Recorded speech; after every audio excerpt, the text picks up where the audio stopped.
Hello, it's Kristan from ASPA. In the last session, we built up your goals and metrics. And the next piece of your strategic communication plan is all about specifying how you will create, distribute, and promote your communications product. One of the areas that you'll see in this section is all around message testing. And this is different than audience testing, where you tested the current attitudes and behaviors of your target audience. Message testing is really about the content in your message and making sure that you're going to have the impact or the intended effect that you're striving towards. Iterative design really looks at engaging your audience early and often to help design your message. Sometimes in the startup world it's called co-creation, but it's really about making sure you get a more impactful content than just the A/B tests that you will do once your content is created. So the A/B test really tests different versions of your message, and I think that's probably the audience testing that you're most familiar with. You know, I've got version A and version B. Which one is it that's going to be most impactful? Which one resonates the best with my audience? And so focus groups are online. There's lots of different ways to do your A/B tests. Resulting out of this then is really targeted content. Testing your different messages for different audiences rather than creating a generic message for one audience with little impact. So for example, if you've got a product that is going to reach different levels of hospital staff, then you can actually look at different messages that will reach those different pieces of your target audience. Looking at format, using the distribution format that best meets your target audience. So for example, you know, the doctors in your hospital may react better to a report, but some of the staff might react better to a video. So using those different formats to meet those different audiences is key. Next is looking at distribution and promotion. Identifying your product life cycle, when you're going to start and end your distribution. It's key that you actually set those parameters, and I suggest that you make them as narrow as possible to really focus and hone in on that distribution. Creating a launch plan. Who are you going to promote to and how? What media are you going to be able to use? And then looking at promoting through the life cycle. Oftentimes we just do promotion just at the launch, but making sure promotion resources are available to help you with things like earned media and, you know, if you've made corrections to your product, being able to actually promote some of those different versions. Identifying external events such as public, industry, or third party that might actually impact your distribution and promotion. What's going to help you promote, what might actually detract from your promotion.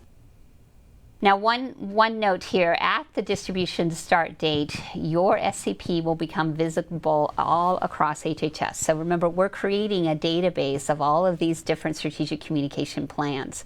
So once your product hits the street, we also make that strategic communication plan available and visible across to other teams who can leverage your work. Now, let's enter this information into your strategic communication plan on the SCP platform. In this demonstration, we'll create your content and distribution plan, what your project is building, how you will get it to your target audience, and who your key partners are. Continue on the strategic communication planning platform, we'll go to the Content and Distribution tab. And you'll see that the first section talks about your key messages. What is it that you would like your product to deliver? Even think about it for different target audiences. So in this case, we've got 2 different target audiences. Are there different messages for different target audiences? This is where you can really be creative and think about those messages. Indicate any pre-testing methods that you might have used. If you've gone and done focus groups or that sort of thing, you can even attach some of the data that you collected as a part of that pre-testing research. All right, so then the next section looks at the content format.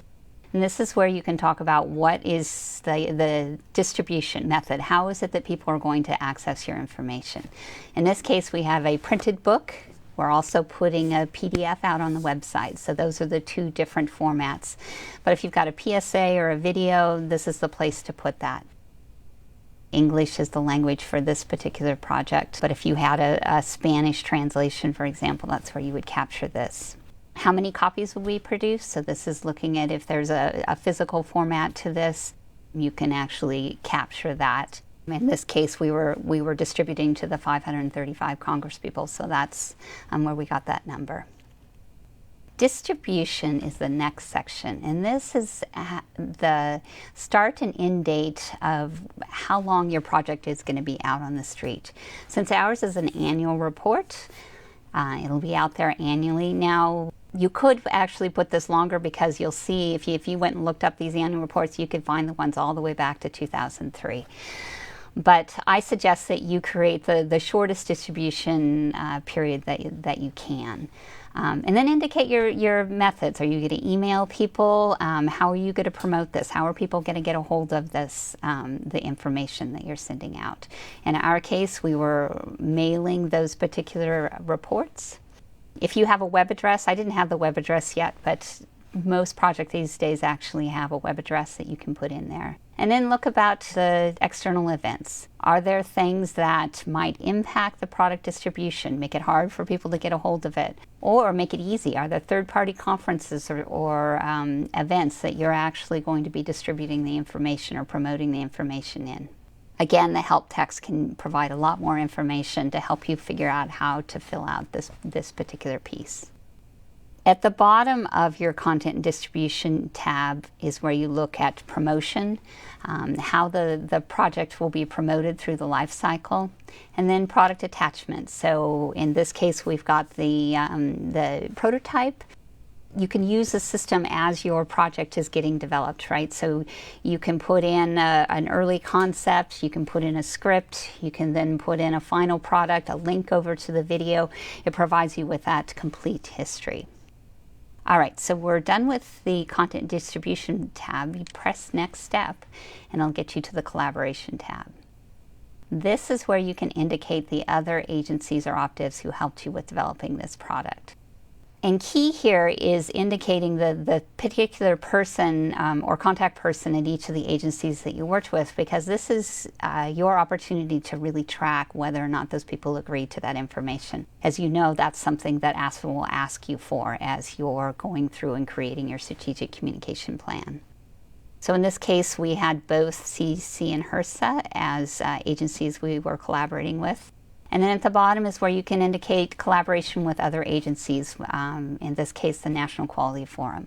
The system is not going to notify your collaborators. So even though you've put in a person in here, you're going to need to do that yourself and then come back and check the concurrence box once you do that. If you've got somebody who's a closer collaborator, perhaps they're adding content or more information into this, just go ahead and add them as a team member and they can enter it directly on your, into your strategic communication plan.